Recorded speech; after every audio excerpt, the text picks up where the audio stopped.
You've spoken honestly about the possibility of war between U.S. and China in the long term, if no diplomatic solution is found. For example, on the question of Taiwan and one China policy. Right.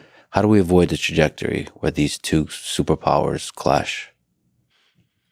Well, it's worth reading that book on the difficult to pronounce Thucydides trap, I believe it's called. I love war history. I like inside out and backwards. There's hardly a battle I haven't read about. And trying to figure out like what really was the cause of victory in any particular case, as opposed to what one side or another claimed was the reason. Both the victory and what sparked the war and Yeah. the whole thing. Yeah. So that Athens and Sparta is a classic case. The thing about the Greeks is they really wrote down a lot of stuff. They loved writing. There are lots of interesting things that happened in many parts of the world, but people just didn't write down. So we don't know what happened, or they didn't really write in detail. They just would say like, we had a battle and we won. And like, well, what? Can you add a bit more? The Greeks, they really wrote a lot. They were very articulate on it. They just love writing. So, and we have a bunch of that writing that's preserved. So we know what led up to the Peloponnesian War between the Spartan and Athenian alliance. And we know that they saw it coming.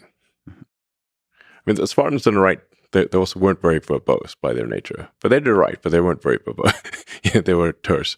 But the Athenians and the other Greeks wrote a lot, and they were like, and Sparta was really kind of like the leader of Greece. But Athens grew stronger and stronger with each passing year, and everyone's like, well, it's inevitable that there's going to be a clash between Athens and Sparta. Well, how do we avoid that? And they saw it coming and they still could not avoid it. So, at some point, if one group, one civilization or country or whatever exceeds another, sort of like if, the United States has been the biggest kid on the block since I think around 1890 from an economic standpoint. So the United States has been the most powerful economic engine in the world longer than anyone's been alive. And the foundation of war is economics. So now we have a situation in the case of China where the economy is likely to be 2, perhaps 3 times larger than that of the U.S. So imagine you're the biggest kid on the block for as long as anyone can remember, and suddenly a kid comes along who's twice your size. So we see it coming. Yeah. How is it possible to stop? Is there let me throw something out there, just intermixing of cultures, understanding. There does seem to be a giant cultural gap in understanding of each other. And you're an interesting case study because you are an American, obviously. You've done a lot of incredible manufacture here in the United States, but you also work with China. I've spent a lot of time in China and met with the leadership many times. Maybe a good question to ask is, what are some things about China that people don't understand, positive, just in the culture? What's some interesting things that you've learned about the Chinese? Well, the sheer number of really smart, hardworking people in China is incredible. There are really, if you say like, how many smart, hardworking people are there in China? There's far more of them there than there are here, I think, in my opinion. And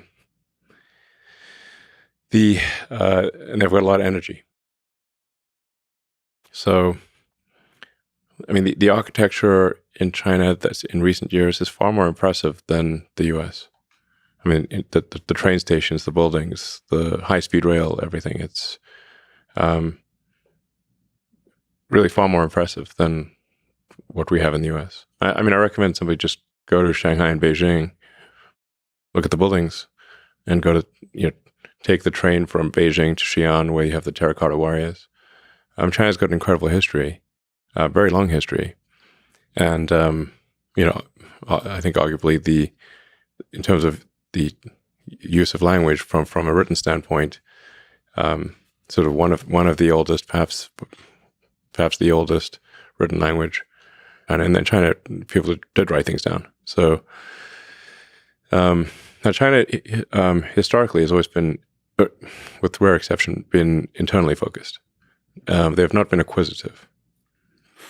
They've fought each other. There have been many civil wars. In the Three Kingdoms War, I believe they lost about 70% of their population.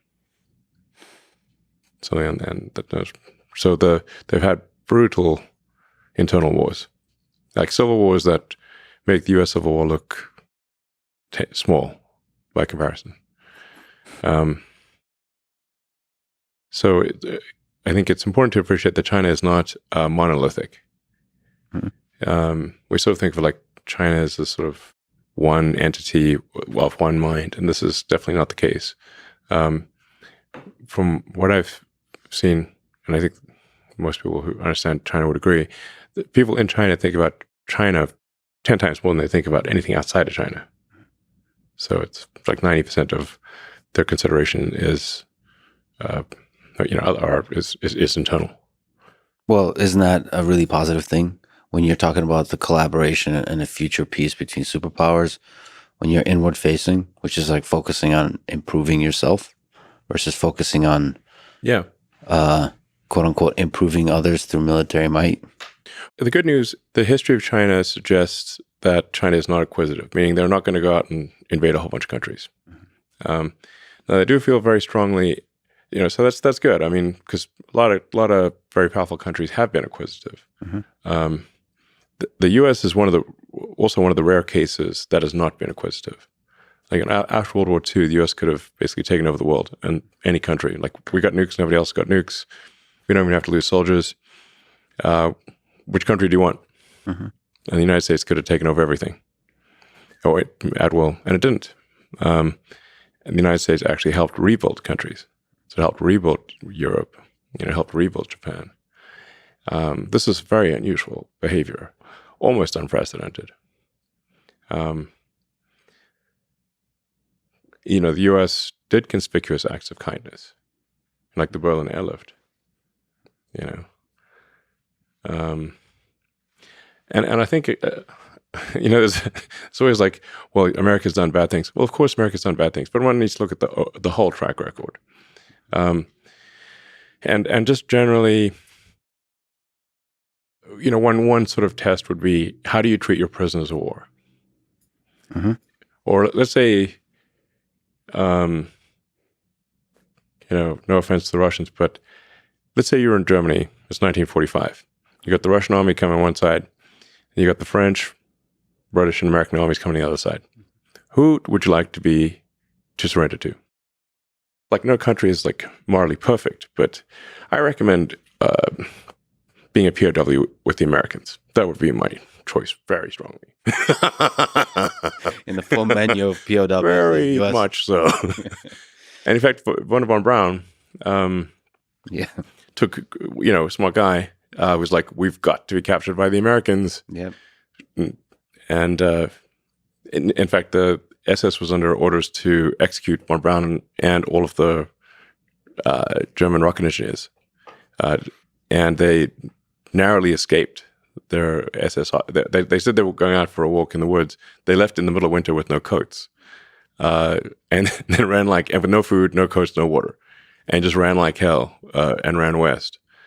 And by sheer luck, I think his brother found like a bicycle or something, and then just cycled west as fast as he could and found a U.S. patrol. So anyway, that's one way you can tell morality is where do you want to be a POW? It's not fun anywhere, but some places are much worse than others. So anyway, so I think America has been, while far from perfect, generally a benevolent force. And we should always be self-critical and we try to be better. But anyone with half a brain knows that. So I think there are, in this way, China and the United States are similar. Neither country has been acquisitive. in a significant way. So that's like a shared principle, I guess. Now China does feel very strongly about Taiwan. They've been very clear about that for a long time. From their standpoint, it would be like one of the states is not there like Hawaii or something like that, but more significant than Hawaii.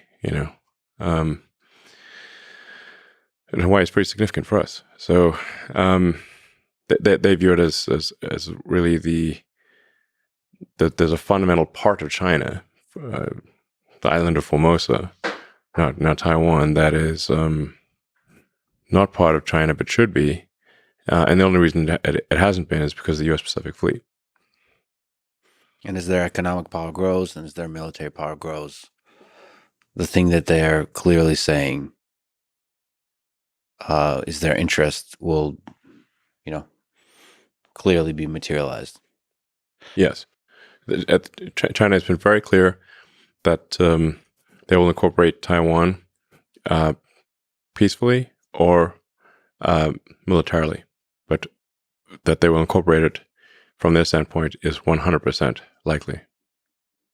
Something you said about conspicuous acts of kindness. As a geopolitical policy, it almost seems naive, but I'd venture to say that this is probably the path forward, how you avoid most wars. Just as you say it, it sounds naive, but it's kind of brilliant. If you believe in the goodness of underlying most of human nature, it just seems like conspicuous acts of kindness can reverberate through the populace of the countries involved. And de-escalate. Absolutely. So, after World War I, they made a big mistake. They basically tried to lump all the blame on Germany, and saddle Germany with impossible reparations.